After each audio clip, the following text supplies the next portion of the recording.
ব্যাপারটা যে তুমি ঘটিয়েছো এটা সবার কাছে জলের মতো পরিষ্কার। আমাকে বিট্রে করতে পারলি দেবু। রুমকি, আমি তোকে বিট্রে করিনি। কনিষ্করের সাথে আমার আগে থেকে রিলেশনশিপ ছিল। আগে বলিসনি কেন? কেন বলিসনি আগে? আমি মিথ্যে স্বপ্ন দেখেছি, কিচ্ছু বলিসনি। তুই বন্ধুর নামে কলঙ্ক।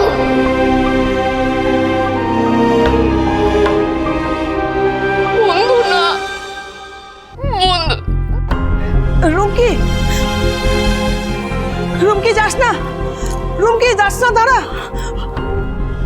আমার মেয়ে মানসিকভাবে ভেঙে পড়েছে, এর জন্য কিন্তু দায়ী আপনারা। আপনারা সবকিছু গোপন করে আমার মেয়ের সাথে আপনার ছেলের বিয়ে দিতে চাইছিলেন। আপনার ছেলে এইদিকে তলে তলে প্রেম করে বেড়াচ্ছে, আর আমার কাছ থেকে 10 লক্ষ টাকা পণ চাইছিলেন। বলেছিলেন ছেলে সরকারি চাকরি করে, পুলিশে চাকরি করে। 10 লক্ষ টাকা। আপনারা সবাই সবকিছু জানতেন, জেনে শুনেও আপনারা চুপচাপ ছিলেন টাকার লোভে। একটা নোংরা ফ্যামিলি। আপনারা টাকাটা নিয়ে আমার মেয়েকে মেরে ফেলতে চাইছিলেন, তাই তো? চিটিংবাজ, হাঙ্গাবাজ। শুধু টাকার লোভে আমার মেয়ের সাথে আপনার ছেলের বিয়ে দিতে গিয়েছিলেন। একটা নোংরা ফ্যামিলি। দেখুন, দোষটা আমার। দয়া করে আমার ফ্যামিলিকে এর মধ্যে টানবেন না। তাছাড়া বিয়েটা তো হয়ে যায়নি। তাছাড়া আমার বাড়ি থেকে একদিন মেয়ে দেখতে গিয়েছিল, ব্যাস এটুকুই। তুমি আর কোনো কথা বলো না। তুমি যদি বিয়েই না করবে তাহলে কেন গিয়েছিলে মেয়ে দেখতে? অন্য মেয়েকে যদি বিয়েই করবে তাহলে একটা নিরপরাধ মেয়ের মনে আশা জাগাতে যাবে কেন?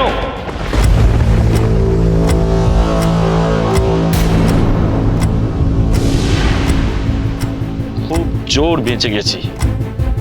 তোমার মতন একটা ছেলের সাথে আমার মেয়ের বিয়েটা হয়নি।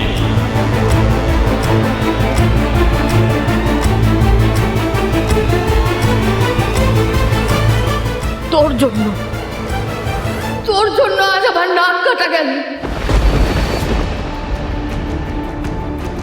মা, আমি তো তোমায় আগেই বলেছিলাম আমি দেবুকে ভালোবাসি। তোর ভালোবাসার কেতায় আগুন কোনি। তুই শুনে রাখ, ওই মেয়েকে কোনোদিন আমি আমার বাড়ির বউ বলে মেনে নেব না। এটাই আমার শেষ কথা।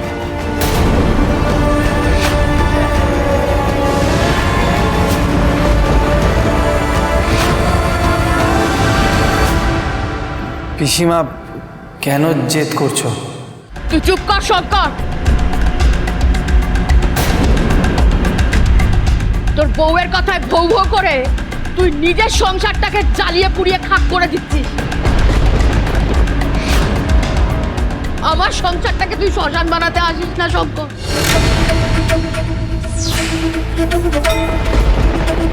কিন্তু এখন কি করবে দিদি?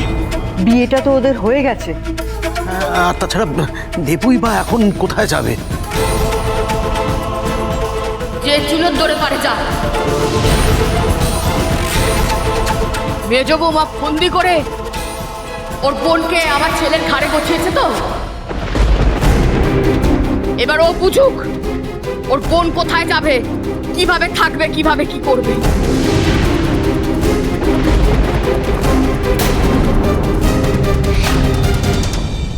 আপনারা সবাই আমাকে ভুল বুঝছেন। আমি কোনো ভঙ্গি করিনি। তোমরা সবাই একটা কথা খুব ভালো করে শুনে রাখো। তোমরা যদি ওদের এই বাড়িতে ঠাঁই দাও, এই বাড়িতে থাকতে দাও, তাহলে আমি গঙ্গায় গিয়ে ডুবে মরবো।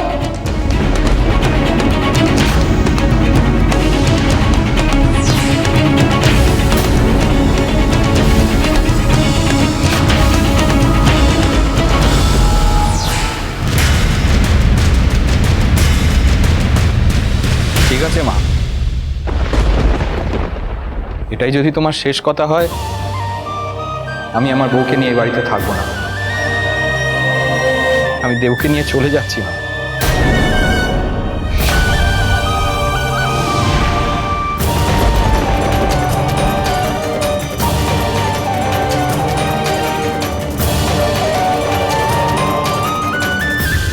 তুমি ভালো থেকো মা, ভালো থেকো।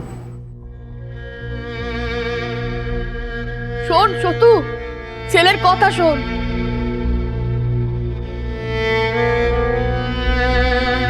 যে ছেলে মা অন্ত প্রাণ ছিল, মায়ের কথা যার কাছে শেষ কথা ছিল, সে আজকে বউ নিয়ে আলাদা করে সংসার করবে। হ্যাঁ মহেশ্বরী, তোর সংসারে জল ওর গায়ে লেগেছে তো, আর তোর মেজ বৌমার পুষ্পন্তর কানে পড়েছে।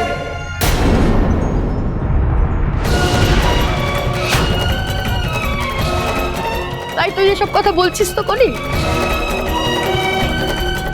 তুই একটা কথা শুনে রাখ, আমি মহেশ্বরী নই কলি। তুই আলাদা করে সংসার করে থাকবি বলে চলে যাবি, আর আমি তোকে বাবা বাচ্চা বলে তোদের বরণ করে ঘরের ভেতর নিয়ে আসবো, আমি তো সে মা নই।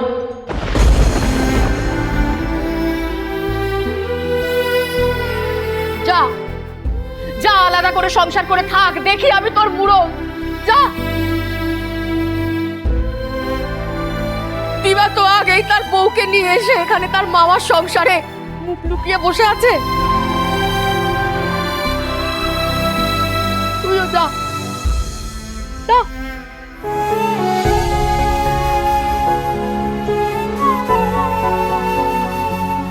আমি একাই থাকবো, একাই থাকবো আমি। আর একটা কথা কান খুলে তোমরা দুই ভাই শুনে নাও, আমি মরে যাবার পর তোমরা দুই ভাই কেউ আমার মুখাগ্নি করতে আসবে না।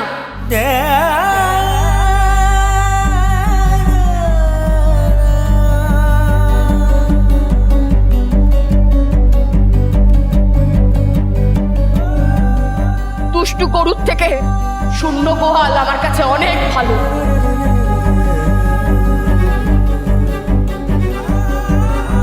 চলে যা,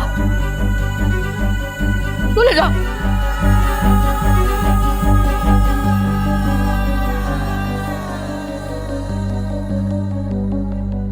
চলো দেব।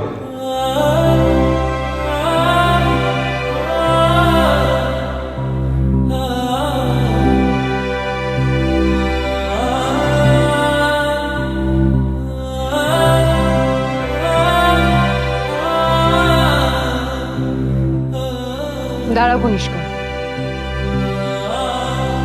আমাকে ক্ষমা করো মেজ বৌদি, যেখানে দেবুর জায়গা নেই সেখানে আমিও থাকতে পারবো না।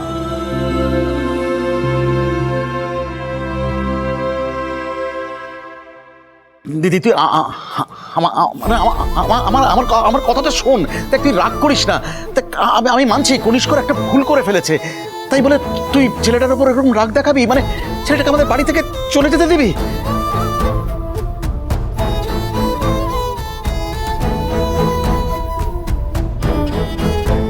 দিদি, আমরা সবাই জানি তুমি কনিষ্করকে কতটা ভালোবাসো। যে অন্যায় করেছে, ওর ভালোবাসাকেও গলা টিপে মেরে ফেলেছে মহেশ্বরী।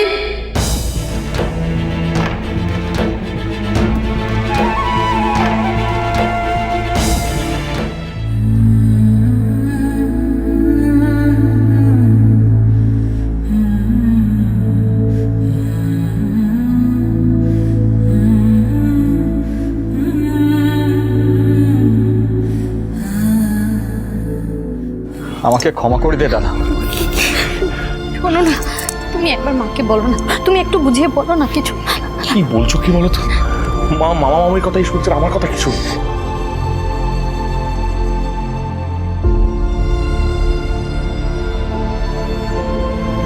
না বৌদি না, আমাদের জন্য তোমরা অযথা কথা কেন শুনতে যাবে?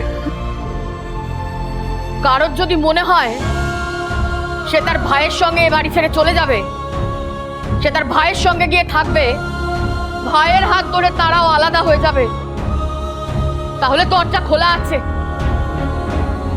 ভাইয়ের গলা জড়িয়ে যত ন্যাকামো করতে হয় ওই রাস্তায় বেরিয়ে গিয়ে করো, বাড়ির মধ্যে নয়।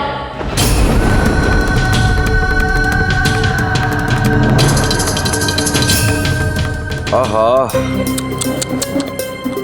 শুধুমাত্র নিজের বোনের গতি করবার জন্য তুমি মা ছেলের মধ্যে দেওয়াল তুলে তুলে মেজাবো? ঠিক করলে না। দেখো, এর জন্য তোমার বোনকে মাসুল গুনতে হবে।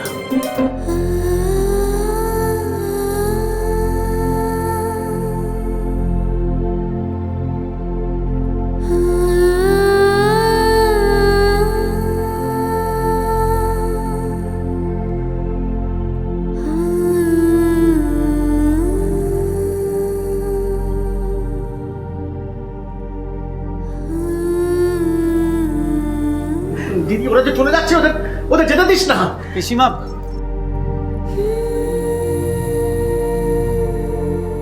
ওদের আটকাও তুমি।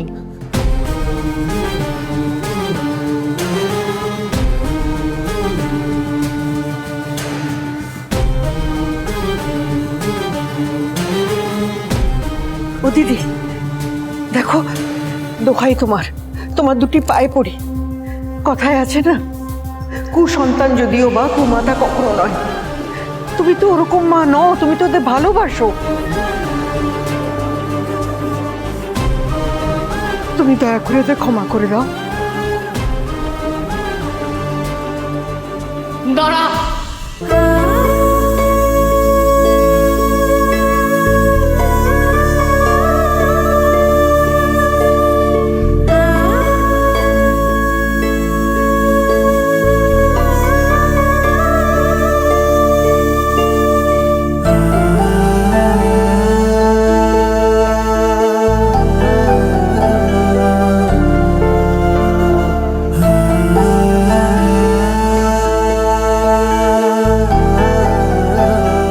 বলেছিস মহেশ্বরী, ঠিক বলেছিস।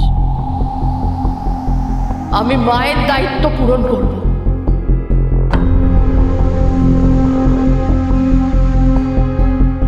ঠিক,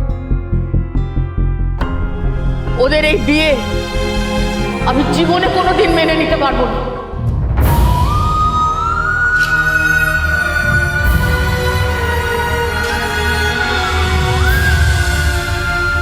তবুও আজ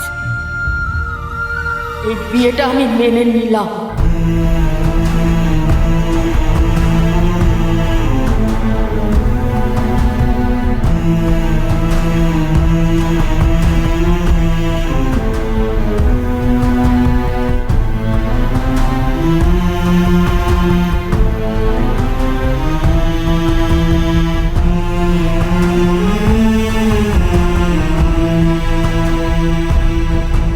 ও স্মার্ট মেয়ে, দাঁড়িয়ে আছো কি?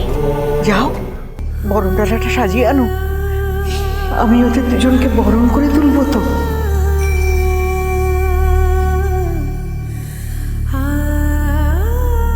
পিসিমা হঠাৎ বিয়েটা মেনে নিল কেন?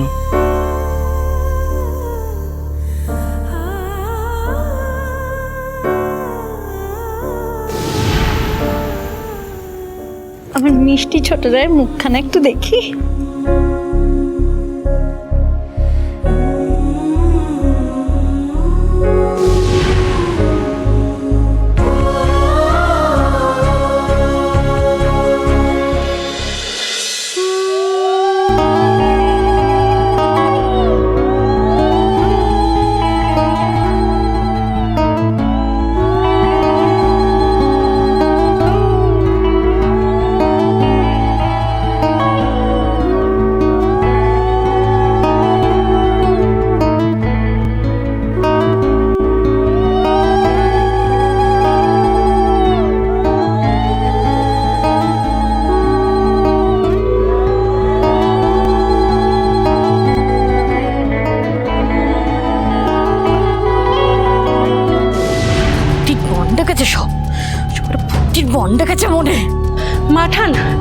পাঠান, শান্ত হন।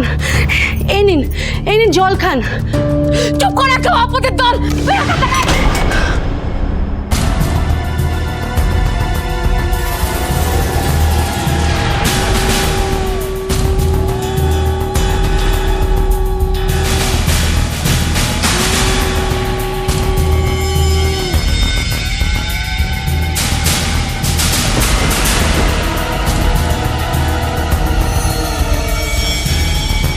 বর বউ বরণ হচ্ছে। এর যদি আবার বউ বউ বলবি না তো জীব আমি একদম টেনে ছিঁড়ে মেরে দেবো। আর শোন, ছোটদার বউয়ের ধারে পাশে যদি আমি তোকে দেখেছি অঙ্গিনী, তো ঠ্যাং আমি একবারে ভেঙে রেখে দেবো বলে দিলাম। না না, আমি তো তোমার দলে।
শেষ পর্যন্ত সেই মেজ বই জিতলো। খেলা তো সবে শুরু হলো, এখনো অনেক খেলা বাকি।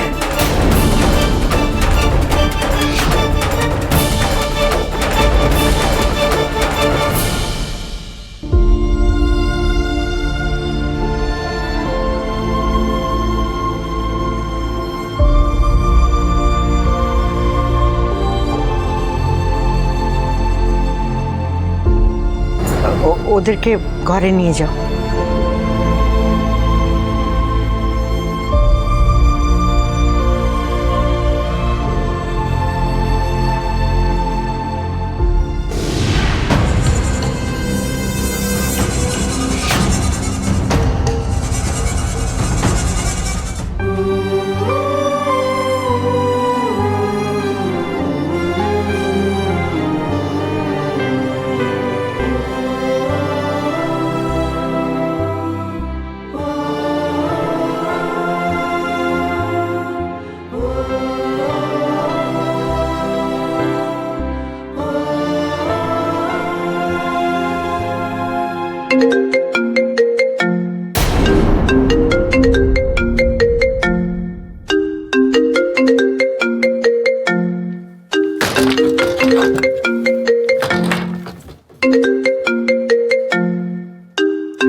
হ্যাঁ দাদা ভাই বলুন। হ্যাঁ আমি জানি আপনি আমাকে, না না এইবার সব ঠিক হবে। আমি জানি আপনি আমাকে এর আগে 3 বার সুযোগ দিয়েছেন, আমি ব্যর্থ হয়েছি। আপনার আমার উপর ভরসা হারানোর যথেষ্ট কারণ আছে। না না, এবার আর কোনো ভুল হবে না। আপনি আমাকে রুট ম্যাপটা দিয়ে দিন, এবার জলপথে মাল পাচার হবে। এইবার আর কোনো ভুল হবে না। আমি জানি আপনি 3 বারের বেশি সুযোগ দেন না স্যার, তাই বলছি দাদা ভাই, এবার হয় মাল পাচার হবে, নয় প্রভাকর ঘোষের প্রাণ যাবে।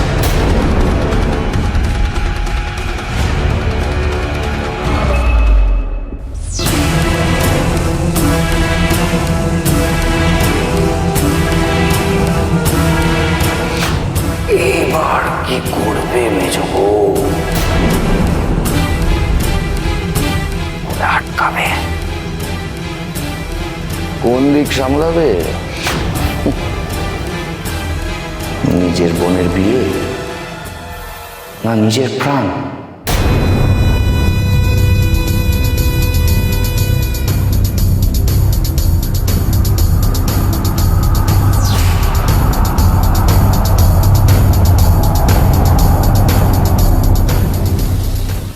এসো এসো, তোর লজ্জা পেতে হবে না। উফ, লজ্জা পাওয়ার কি আছে? চল ভাই চল।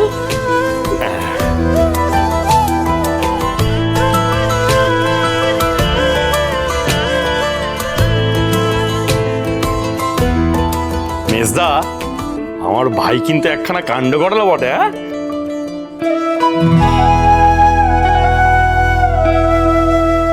হ্যাঁ কনিষ্ক,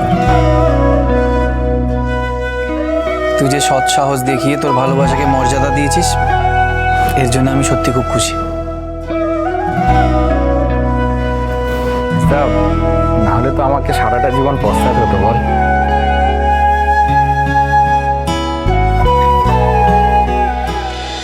কিন্তু আমাদের জন্য তো সবাই তোকে দোষারোপ করছে মেজদি ভাই। থাক না, আজকের দিনে আর এইসব ভেবে মন খারাপ করতে হবে না। যা হওয়ার তো হয়েই গেছে। দেবু,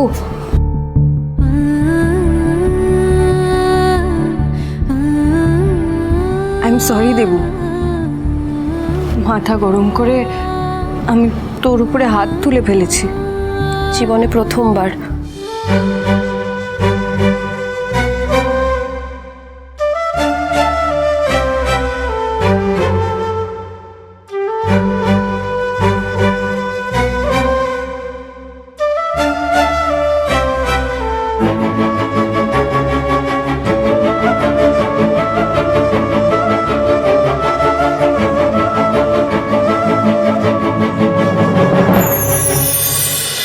হরগৌরী বাইস হোটেল, সোম থেকে রবি প্রতিদিন রাত 10টায় স্টার জলসায়।